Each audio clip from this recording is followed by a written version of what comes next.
Welcome back into Soul Plus Systems. I'm Jenn Fix, and this is the podcast where we explore the moments that break us, rebuild us, and ultimately become the systems that change our lives. Today's guest has an incredible story of resilience. She's an author, a speaker, an entrepreneur, and the founder of Alimonia Life and Onesome Journey. After surviving childhood abuse, navigating a 23-year marriage to a narcissist, and rebuilding her life from the ground up, she's now helping others through divorce, healing, and personal transformation. Regina, welcome to the show. Thank you so much, Jen, for having me on.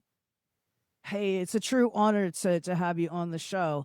I knew that when I saw the Cleveland, Ohio in your bio, that I knew that we had to have a conversation being from Cleveland myself. So before we get into your story, who's Regina today? Regina today is a resilient woman who has pieced her life back together out of brokenness, built a bridge over brokenness, and reclaimed my life, found myself, and now reaching back to help others reclaim themselves. That's amazing. Your journey is amazing. I've been following you for a little while now, and just taking a look at your journey is truly amazing. What's something people assume about you that isn't actually true? I think that sometimes people think that I'm not human.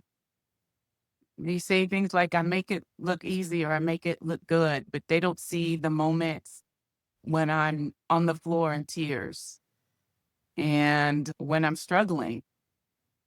And I'm trying to bring that more human element into my story and not just presenting the super strong person, but showing my vulnerability as well.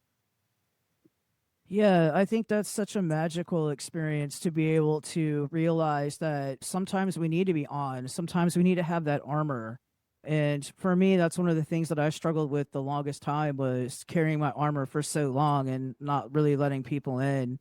And to take a step back and to be able to be vulnerable, as you mentioned, I just think that's such a such a healing and a raw and authentic, genuine emotion to be able to share with other people. You mentioned surviving childhood abuse and neglect.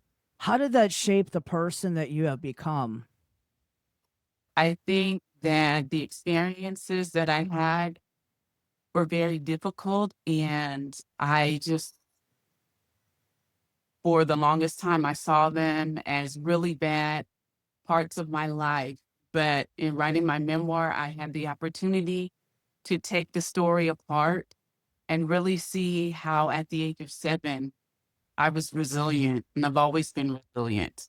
And I rescued myself. That reminded me that even little Regina had strength, meaning big Regina has even more strength because she survived a lot of things based on the decision I made at the age of 7. Yeah, I can honestly relate to all of that. I had a pretty difficult childhood as well. So, being resilient is one of those characteristics that we definitely are strengths that we draw and can carry on later on in life. Do you think that there were signs early on that those experiences influenced your relationships you chose later on in life as an adult? Absolutely, because I think for the longest time I felt insecure and unworthy, undeserving. And so when you come into early adulthood with those mindsets, you start to accept things that align feeling unworthy, unloved, and undeserving. And so I was always seeking approval and trying to be a people pleaser. And when people who have manipulative goals, and that is the way that they operate, they pick up on that and they hone in on it. And at the same time, I open the door to it, seeking validation. Yeah. For me, for a long time, it was the abandonment issues that I carried for so long. Unfortunately, a lot of those things, they do help us to navigate our adult relationships, and then it seems like through those trials and tribulations, we have to keep on staying focused and to remember ourselves at the end of the day. Now, you were married for 23 years. When did you first realize something wasn't healthy? About halfway through the marriage, I was struggling very badly, not understanding nothing made sense. If you know anything about a narcissistic a relationship shadowed by narcissistic personality disorder or narcissism, then their weapon of choice is confusion.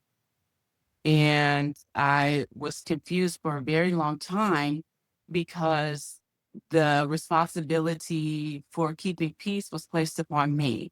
So I was on this constant journey to find and maintain peace, which, if you know anything about a narcissistic relationship, that's not even possible. Halfway through the marriage, I was struggling, trying to find answers, and realized that we needed some help. So you were speaking about being in a relationship with a narcissist. Can you walk us through it? I know that you mentioned that there was no peace and that there was no way to be able to satisfy that person because they are narcissistic. For the listeners who might be on the edge and might not realize that their partner is narcissistic, can you name off like maybe two or three traits that you can think of that would be a definitive sign of someone who's narcissistic? A lot of their focus is on themselves. They like to blame their partners for any discomfort or agitation that they have. As a victim, you struggle with understanding how things escalate. And then once they escalate, you're just trying to focus on containing the situation so that it doesn't blow out of control. And then after the blow up, there's this confusion for you, but there's calmness for the perpetrator. And then it's as if the incident never occurred. And then you're expected to jump back into the relationship as if nothing ever happened. And you're offered maybe dinner or flowers or a gift, and your nervous system starts to settle because everything is calm. But what I've learned is that it's cyclical. So during the calm, you're feeling good, everything's fine. And then all of a sudden, you start to feel the tension building again until there's another episode. And it just goes on a repeat, on a loop, that kind of cycle. And it's very confusing. I equate it to being in a very heavy fog. And it's like the moment that you figure out what it is, it's like someone turns a light on for you. You jump into your phone, you start to Google and search about narcissism, and all of a sudden it's as if everything starts to make sense for you. The information you find is very helpful to help you come to terms with this dark, heavy fog and confusion that you've been in for so long. Yeah, I think that the way you've described it is right on. You hit the nail on the head with everything that you've described. I certainly have been through relationships with narcissists, so I can completely, again, identify with you 100%. And oftentimes it's that routine of thinking that you're loved and that you must be cared for while you're in the relationship because they're there. But meanwhile, they're destroying with their toxicity and their own self destruction. And the fact that they can't just look at themselves in the mirror, they don't have the ability to look at themselves in the mirror and to say, you know what, I messed up. Let me try again. Let me try to grow from that, from those choices. And I think that's the biggest difference for me, that I had to self regulate myself in different situations that I've been in my own life. And to be in a situation with someone who's narcissistic, it makes it extremely hard to get away or extremely hard to walk away. And because the way that you spoke about that mind fog, you think that maybe there's nothing else for you. And so a lot of people stay chronically stuck. Leaving isn't usually one decision. What finally gave you the courage to just walk away and to be brave? It took me 2 attempts. The first attempt, I was convinced to give it another chance, and we went to therapy for 4 years, and then I spent the 6th year alone in therapy once I realized that he had been just appeasing me by going without making an attempt to change. So that last year, I went alone for my own attempt to establish my strength and my courage again. And then finally, I hit the eject button.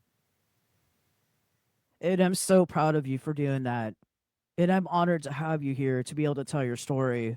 Oftentimes, people don't make it out. Like you were saying about being accountable for your actions and taking those steps, like you mentioned about therapy, to be able to self regulate your nervous system. It's just been the last couple of years that we're even learning about nervous systems. And it's the things that I'm beginning to learn, even just about myself in uncovering, especially talking through guests like yourself and speaking to you, the channels. And I know that Irene mentioned changing one life at a time. And I believe that. I believe that. That's our journey and that's our mission. For someone listening who's afraid to leave, what would you want them to hear today? I would want them to know something that I discovered. The same strength that I used to endure very difficult and challenging years, 23 years of my life. That very same strength is what carried me out of there and into this beautiful, expansive life that I live now. Amazing. Instead of letting your story define you, you build Alimonia life. How did Yes. that idea first come about? As I was going through the divorce process, I was journaling a lot to express my feelings and track my growth and just put it down, what I was experiencing, see how I was managing it. Became like a navigation system for me as well, because I began to journal about what I wanted to see from my life on the other side. And I let a friend of mine read it one day, some of my entries, because I have a journaling app on my phone that has a separate lock on it. And she said to me, she said, "Have you thought about writing a book?" And at that time, I was so far away from the idea of writing a book, but I knew that what I was experiencing was not unique and that there had to be other people who were experiencing it as well. And so I started to think about creating a blog, even though I knew nothing about a blog. I didn't even know where to start, but that was how the idea came about. Your journey is just amazing. Your brilliancy and being able to look within and to find the light so that you can be a lighthouse and a beacon for other people is truly inspiring to me. You became a keynote speaker after struggling with public speaking. And that's, I want some advice from you. Okay, this isn't scripted. So, what changed inside of you, and what can you offer to someone who wants to do some public speaking? Okay, so I'd had the blog for some time. I was the only writer. Eventually, I added 4 other writers. So there are 5 of us who are divorced who write about the various topics on divorce. And it was slow growing. It was really hard for me to find a footing to expansion. And I was sitting one day just processing it. And initially, when I started the blog, I started it under an alias, Allie M. Oh, that's right. I did read about that. You're right. Yeah. And so once I'd gotten through a good portion of my healing, I was advised by a consultant to step forward and assume the head of the blog with my face and the story around why I had hidden my identity. And once that happened, I was out there, it was me, it was Regina, it was my picture. I realized that I needed to use my voice, but all of the things that I'd gone through in childhood made me so insecure. I remember in high school taking a D on a project because I didn't want to go in front of the class to present, and I was fine with that. My entire life, I would shake like crazy anytime I had to go up in front of people to speak. And it was all based in my insecurities. So one day I was talking to my bestie on the phone and I said, I have to step forward. I have to start speaking. I have to assume the mantle of what it is that I'm writing about. And she and I threw out some options and things that I could do to step into that. And amazingly, about a month or two later, I was asked to speak at an abuse symposium at a very large casino and resort about 45 minutes from me. And immediately I said yes, but I came home and I started spiraling into fear because I was like, what have I done? I put it out there. It came back to me, and that's I accept, and I have 5 months to prepare. But I used that time wisely.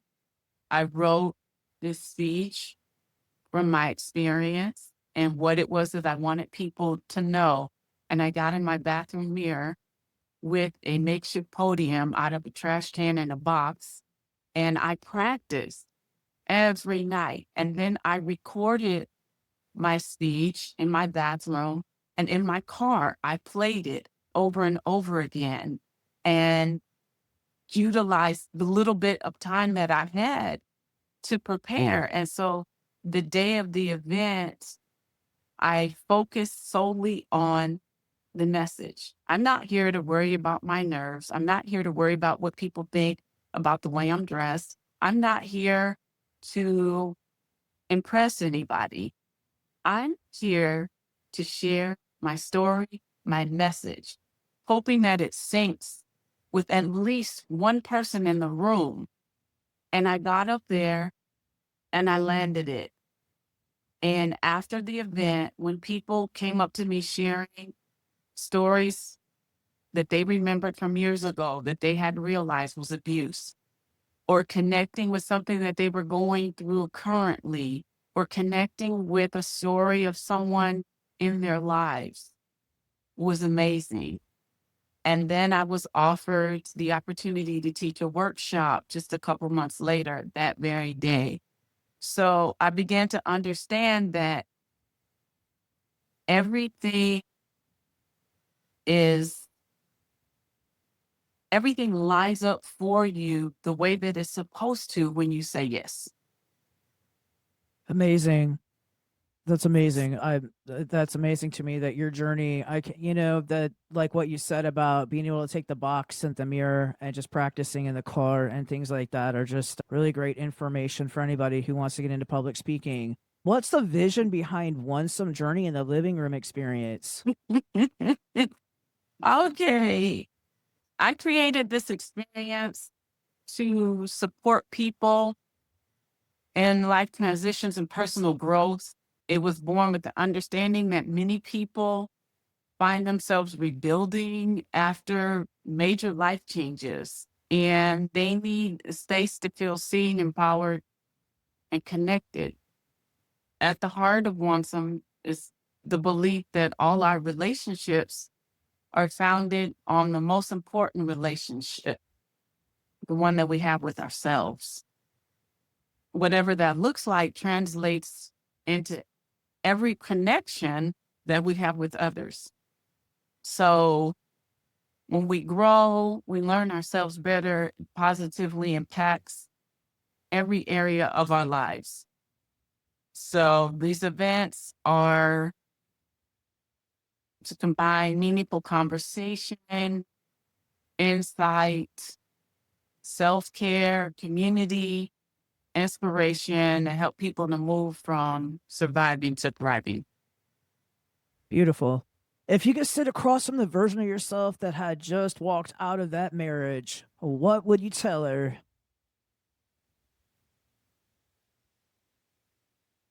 Keep moving. Keep moving. Because leaving is only the beginning. It's the most important step. Walking out is the most important step. But the steps that follow that decision require action. Yeah, I mean, And I that's feel like exactly it. I feel like a lot of people get stuck in what they lost. And I can certainly relate to that. I was stuck in what I felt like I was losing: the home, the cars, the status, the personal connections, and things of that nature. But I was missing out on what I had to gain. The people who left my life, they opened space for people who aligned with who I was becoming. And the opportunities that would come would align with where it was that I was headed. But I had to make space for that. And then I had to put action with it. So just stay in a place of being open and willing to try and keep moving is very important. Yeah, keep moving one rep at a time. It's just like working out at the gym. You're not going to see results if you only work out one time. You have to make that consistency in order to see that momentum.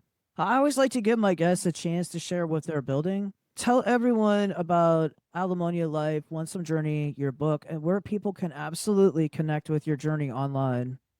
Okay.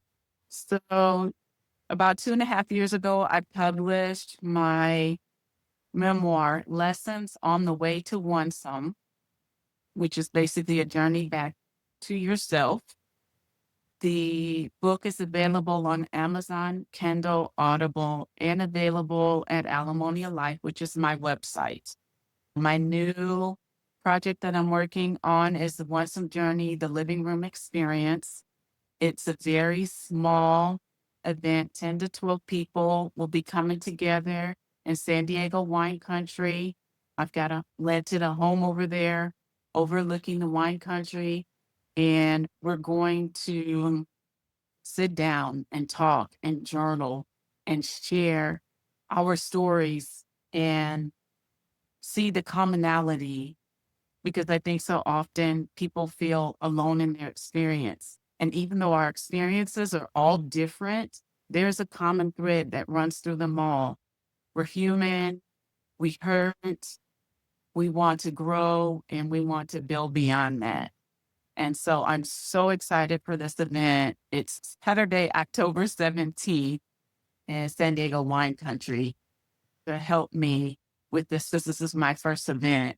Perfect, perfect. Well, we'll go ahead and put the links out there for you. Regina, thank you for being willing to share your story so honestly. I know there are people listening today who needed this conversation, and I hope they walk away knowing that their past doesn't have to define their future. To everyone listening, if today's episode encouraged you, be sure to subscribe, leave a review, and share this episode with someone who needs to hear it. And remember, your story isn't over. Sometimes the hardest chapters become the foundation for everything you're meant to build. Until next time, keep building, keep rebuilding, keep shipping, and we'll see you in the next one.